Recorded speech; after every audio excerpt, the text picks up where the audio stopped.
नमस्कार दोस्तों, मेरा नाम है अंशुमन नायक और आप सभी का बहुत बहुत स्वागत है इंडियन डिफेंस न्यूज के डिफेंस टॉक सीरीज में, जहां पर हम रोज नए नए डिफेंस अपडेट्स के बारे में बात करते हैं।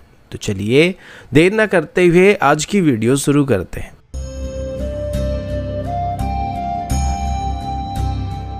आज की पहली अपडेट इंडियन नेवी की तरफ से है और अभी हम इंडियन नेवी की रफाल एम एयरक्राफ्ट के बारे में बात करने वाले हैं। आप सभी को पता होगा कि अभी इंडियन नेवी की तरफ से एनएस विक्रांत से ऑपरेट करने के लिए 26 रफाल एम को खरीदने का फैसला किया गया है। लेकिन क्या आपको पता है कि अभी हम जो रफाल एम खरीदने वाले इनकी यूनिट कॉस्ट हमको कितना पड़ने वाला है, यानी कि हर एक रफाल एम के लिए हमें कितना पे करने की ज़रूरत पड़ने वाली है। वैसे नेवी की तरफ से बात बताया गया कि जो रफाल अभी खरीदे जाने वाले हैं इनकी बेस प्राइस इंडियन एयरफोर्स की तरफ से 2016 में खरीदे गए रफाल एम के साथ सिमिलर होने वाला है। और गौर करने वाली बात यह है कि अभी हम यहाँ पर सिर्फ एयरक्राफ्ट की बेस प्राइस के बारे में बात करने वाले हैं, जिसमें वेपन पैकेज, मेंटेनेंस, सपोर्ट और बाकी कोई भी स्पेसिफिक एनहांसमेंट इंक्लूड नहीं किया गया है।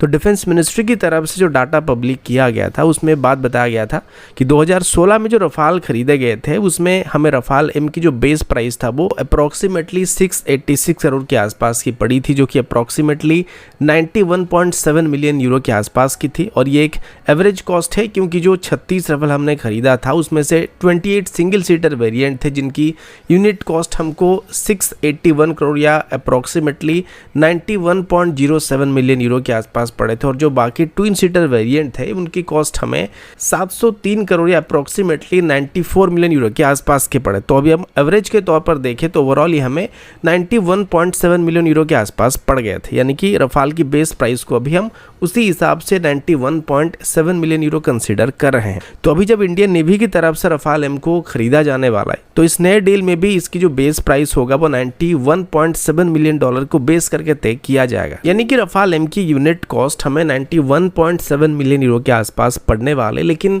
यहाँ पर एक बहुत ही बड़ी ट्विस्ट होने वाली, क्योंकि भले ही अभी 2016 में खरीदे गए रफाल की बेस प्राइस को बेस के तौर पर कंसीडर किया जाएगा, लेकिन इसमें 6% के आसपास एनुअल इन्फ्लेशन रेट को भी काउंट किया जाएगा। और 8 साल के हिसाब से अगर हम इसको काउंट करें तो रफाल एम की यूनिट कॉस्ट आज की डेट में हमको 146 मिलियन यूरो के आसपास पड़ने वाली है, जो कि डॉलर में कन्वर्ट करें तो आज की डेट में ये हमको 161 मिलियन डॉलर के आसपास पड़ जाएंगे, उससे थोड़ा ज़्यादा पड़ जाएंगे।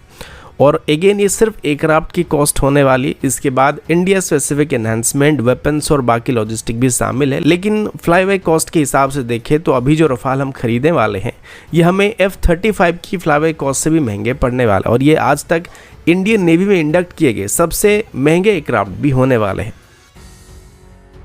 अगला अपडेट इंडियन आर्मी की तरफ से, और अभी हम बात करने वाले एक ऐसे डेवलपमेंट के बारे में जो इंडियन आर्मी की कैपेबिलिटीज को नेक्स्ट लेवल पर ले जाने वाला है। दोस्तों, इंडियन आर्मी अब डीआरडीओ के साथ मिलकर एक नई UAV launch precision guided missile या मुनिशन को, यानी कि ULPGM वर्जन 3 को डेवलप करने की प्लानिंग कर रही है। तो दोस्तों, ULPGM V3 क्या है, ये मिसाइल कौन सा नया फीचर के साथ आने वाली है? सबसे पहले बात करते हैं इसकी प्रीवियस वेरिएंट्स की, यानी कि ULPGM वर्जन 1 के बारे में। ULPGM वर्जन 1 इंडियन आर्मी में पहले से इंडक्टेड है और इसका रेंज करीब 4 किलोमीटर है, लेकिन वर्जन 3 का रेंज लगभग 12 किलोमीटर तक होने की उम्मीद किया जा रहा है। सोच के देखिए, पहले जो रेंज 4 किलोमीटर था अभी वो 3 टाइम ज़्यादा होकर 12 किलोमीटर तक हो जाएगी। इसका मतलब हमारी आर्मी अब दूर से ही अपने दुश्मन पर वार कर पाएंगे। इसकी एक और ख़ास बात यह भी है कि अभी आर्मी इसकी वर्जन 3 को एक लाइट मोबिलिटी व्हीकल के ऊपर माउंट करने की प्लानिंग कर रही है, जो कि इसको रैपिडली डिप्लॉय करने में मदद करने वाली है। इसके अलावा इसमें अलग अलग टाइप की वॉरेट भी मौजूद होने वाले हैं, जो कि मिशन के हिसाब से इस्तेमाल किया जा सकेगा। इसमें खास करके रूफ बस्टर वॉरेट का भी इस्तेमाल किया जा सकेगा, जो कि दुश्मन के बंकर्स और हेवीली फोर्टिफाइड पोजीशन को डैमेज करने में मदद करने वाले हैं। इसके अलावा इसमें एंटी आर्मर और एंटी टैंक वॉरेट भी मौजूद होने वाले हैं, जो कि दुश्मन की आर्मर्ड यूनिट्स के खिलाफ इफेक्टिव होने वाले हैं। ये मिसाइल फुली ऑटोनोमस होने वाले, जो कि मिनिमम ह्यूमन एफर्ट के ही अपने टारगेट को डिस्ट्रॉय करने में सक्षम होने वाले हैं। और इसमें मॉडर्न इमेजिंग इन्फिट सीकर भी मौजूद होने वाले, जो कि एक्यूरेटली दुश्मन को पहचानने में और उनको टारगेट करने में मदद करने वाले हैं। अगला अपडेट इंडियन आर्मी की VMP-2 व्हीकल्स को लेके है, जो कि वर्तमान के लिए इंडियन आर्मी की प्राइमरी इन्फेंट्री कॉम्बैट व्हीकल्स हैं।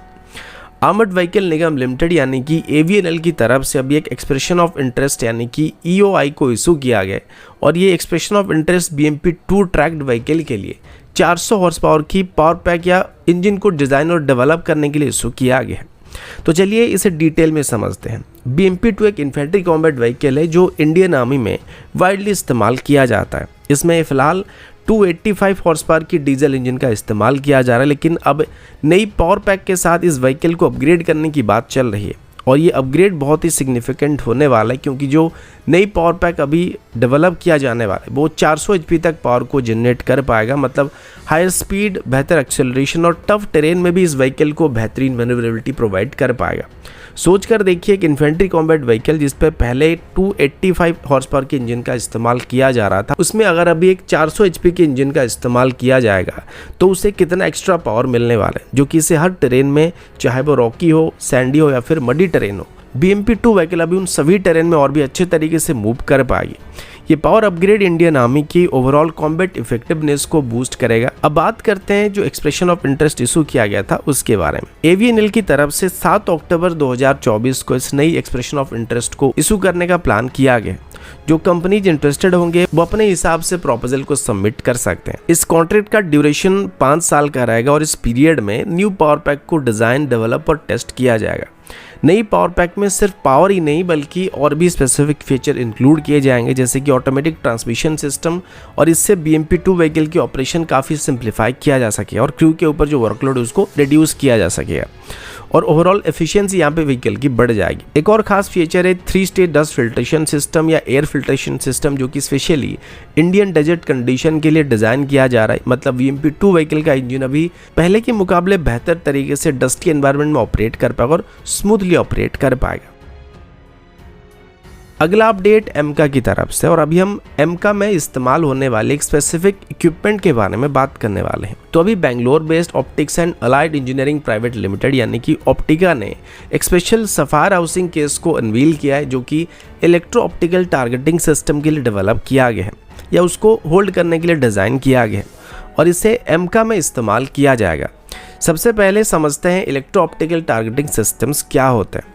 इलेक्ट्रो ऑप्टिकल टारगेटिंग सिस्टम्स एक high performance, light weight, multi function systems होते हैं जो कि बोथ एयर टू एयर और एयर टू सरफेस टारगेट को ट्रैक करने में सक्षम होता है और इसको मोस्टली 5th जनरेशन एयरक्राफ्ट में इस्तेमाल किया जाता है। ये सिस्टम एमका की फ्रंट फ्यूजलाज सेक्शन में इंटीग्रेट होगा, यानी कि लगभग इसकी नोज सेक्शन के पास इसको इंटीग्रेट किया जाएगा और ये एक ड्यूरेबल सफायर विंडो के साथ आने वाला है। सफायर के इसलिए किया जाता है क्योंकि ये मटेरियल बहुत ही स्ट्रॉन्ग होता है और काफ़ी डैमेज को रेजिस्टेंस प्रोवाइड कर सकता है, जो सेंसिटिव टारगेट सिस्टम को प्रोटेक्ट करेगा और इसके अलावा एमका की स्टेल्थ कैपेबिलिटीज को भी प्रिजर्व करेगा, यानी कि मेंटेन करता रहेगा।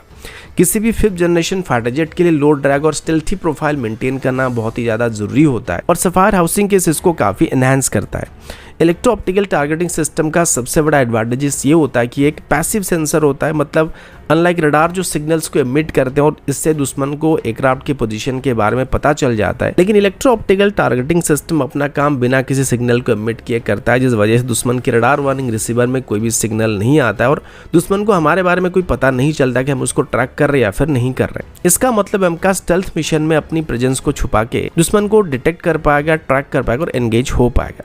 ये एक बहुत ही क्रूशियल फीचर होगा जो हर स्टेल्थ एयरक्राफ्ट के लिए काफ़ी ज़रूरी होता है।